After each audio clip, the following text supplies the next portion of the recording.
आपका स्वागत है आपके अपने YouTube चैनल महाअध्ययन वीडियो को लाइक करें और अगर आपने अभी तक चैनल को सब्सक्राइब नहीं किया है तो जल्दी से कर दें।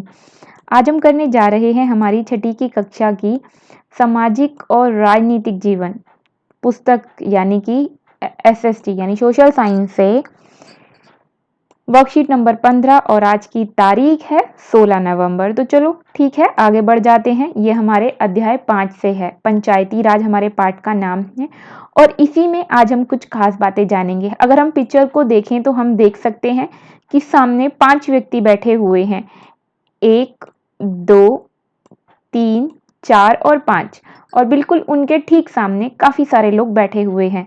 तो ये है एक ग्राम पंचायत का दृश्य। 5 लोग हमें सामने दिखाई दे रहे हैं और वही 5 शब्द पंच शब्द से पंचायत भी बना है। तो बढ़ते हैं आगे की तरफ कि अगर हम ग्राम पंचायत की बात करते हैं तो अक्सर हमने मूवी में यानी कि टीवी में फिल्मों को देखते हुए, नाटकों को देखते हुए बहुत बार सुना है पंचायत शब्द और सरपंच शब्द। लेकिन इसके बारे में अगर हम और कुछ खास जानकारियां लेना चाहते हैं तो वो आज हमें हमारे पाठ से मिलेंगी। अगर हम शुरू से देखें तो यहाँ पर लिखा है पंचायती राज व्यवस्था एक ऐसी प्रक्रिया है जिसके द्वारा लोग अपनी सरकार में भाग लेते हैं। तो बात आ रही है यहाँ पे सरकार की। मैं आपको याद दिला देती हूँ, हम जब भी सरकार की बात करते हैं तो 3 तरह की सरकार की बात करते हैं, केंद्रीय सरकार, राज्य सरकार और स्थानीय सरकार। तो जब हम स्थानीय सरकार की बात करते हैं तो आपको पता ही होगा दिल्ली में ज्यादातर हम लोग निगम पार्षद को चुनते हैं या हम कहते हैं कि निगम के इलेक्शन है, नगर निगम के इलेक्शन है, निगम के इलेक्शन है। इस तरह की जब हम बातें करते हैं तो गाँव में वही शासन व्यवस्था को, उसी शासन व्यवस्था को हम पंचायत में या ग्राम पंचायत के रूप में देखते हैं। तो शहरों में तो नगर निगम की व्यवस्था हो जाती है, लेकिन गाँव में यही व्यवस्था हमें पंचायती राज के रूप में, ग्राम पंचायत के रूप में दिखाई देती है। तो चलो शुरू करते हैं, जानते हैं इसके बारे में और कुछ महत्वपूर्ण बातें। पंचायती राज व्यवस्था एक ऐसी प्रक्रिया है जिसके द्वारा लोग अपनी सरकार में भाग लेते हैं। गांव के स्तर पर इस व्यवस्था को क्या कहते हैं? ग्राम पंचायत। गांव के स्तर पर इसे हम ग्राम पंचायत के नाम से जानते हैं। और आपको याद रखना है कि जब हम एक ग्राम पंचायत की बात कर रहे हैं तो वह कई भागों में बटी हुई हो सकती है, वो कई वार्ड में बटी हुई हो सकती है। वार्ड मतलब छोटे छोटे क्षेत्रों में, और वो वार्ड तो हमें हमारे यहाँ पर भी दिखाई देते हैं। और एक वार्ड से एक नगर निगम का इलेक्शन होता है या एक निगम पार्षद का चुनाव हम करते हैं।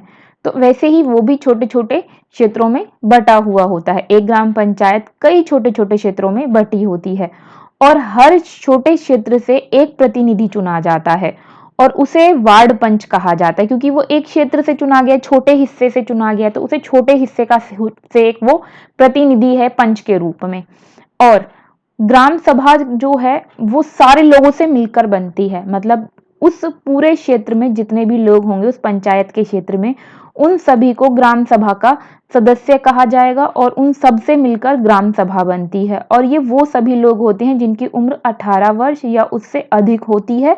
इसके साथ साथ उन्हें वोट देने का अधिकार होता है, जिसके साथ उनका नाम जो है गांव की मतदाता सूची में होगा। मतलब मतदाता सूची में होगा, ऐसा क्यों लिखा है? इसलिए क्योंकि उसी गांव की मतदाता सूची में होने का मतलब है कि वो उस गांव के या उस क्षेत्र की ग्राम सभा के सदस्य हैं, वरना कोई दूसरी क्षेत्र का सदस्य भी आकर उनकी सभा में शामिल हो सकता है।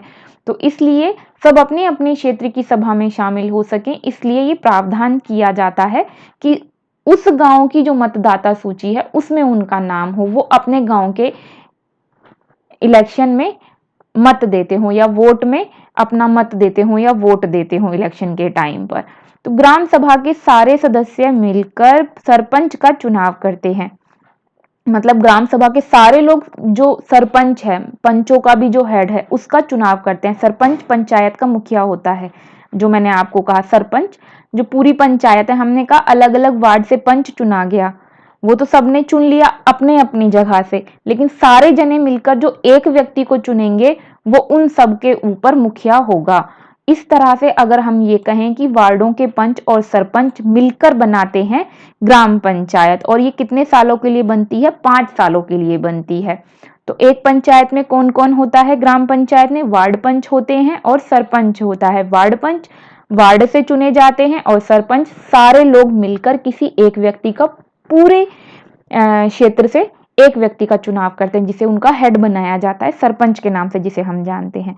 तो ग्राम पंचायत का एक सचिव भी होता है, लेकिन ये जो सचिव होता है इसका चुनाव नहीं किया जाता, इसको सरकार की तरफ से भेजा जाता है। इसे जब सरकार की तरफ से भेजा जाता है तो सीधी सी बात है, नियुक्ति सरकार की तरफ होती है, तनख्वाह भी सरकार की तरफ से ही इसे मिलती है, और ये जो भी काम करता है उसकी सूची, जो भी सूची यानी कि जो भी लिखित काम तैयार करता है, यानी कि ग्राम सभा को बुलाएगा, फिर उनकी बैठक भी होगी, वहां पर चर्चा भी होगी और कुछ निर्णय भी लिए जाएंगे। ये इन सभी का रिकॉर्ड तैयार करने के साथ साथ उसे सरकार को देने के प्रति या बताने के प्रति भी ये जिम्मेदार होता है। तो ये जो सचिव है ये पंचायत का भी सचिव है और ग्राम सभा का भी सचिव है, मतलब सब लोगों के लिए भी ये सचिव के पद पर होते हैं या उनके प्रति भी ये जिम्मेदार होते हैं। अब बढ़ते हैं आगे। ग्राम पंचायत का गठन कितने वर्षों के लिए होता है? अभी अभी हमने बात की थी कि वार्ड पंच और सरपंच मिलकर ग्राम पंचायत बनाते हैं, जिसका निर्माण होता है 5 वर्षों के लिए। गांव स्तर पर पंचायती राज व्यवस्था का नाम क्या है? तो अभी अभी हमने ये हम पढ़ा था कि ये ग्राम पंचायत है। ग्राम पंचायत के सचिव के क्या क्या कार्य होते हैं? बैठक बुलाना, और फिर वहां पर जो भी बातचीत होती है, निर्णय होते हैं, चर्चा होती है, उसका रिकॉर्ड रखना। तो ग्राम सभा की बैठक बुलाना यहाँ पर लिख दिया गया है, ये आपके लिए है आज के आंसर। इन आंसर्स को लिखने के साथ साथ मैं उम्मीद करती हूँ आपने पूरी वर्कशीट को सुना होगा। अगर आप चाहते हैं अपने एग्जाम्स को अच्छे से कर सकें तो आप पूरी वीडियो जरूर सुने, क्योंकि तभी आपको सारे टॉपिक्स क्लियर होंगे। बीच से कोई क्वेश्चन पूछा जाएगा तो आप उसको आंसर कर पाएंगे। तो ये थी आज की अच्छी सी प्यारी सी वर्कशीट। फिर मिलते हैं ऐसी वर्कशीट्स के साथ, लेकिन अगर आपने अभी तक चैनल को सब्सक्राइब नहीं किया है तो प्लीज कर दें। आपकी वीडियो के नीचे एक रेड कलर का निशान है जिस पर लिखा है सब्सक्राइब, क्लिक करते ही चैनल हो जाएगा सब्सक्राइब, और ऐसी अच्छी अच्छी वीडियोस को पाने के लिए नोटिफिकेशन के लिए बेल आइकन को भी प्रेस कर दीजिएगा। फिर मिलते हैं ऐसी वीडियोस के साथ, तब तक के लिए स्वस्थ रहें, खुश रहें। नमस्कार और धन्यवाद।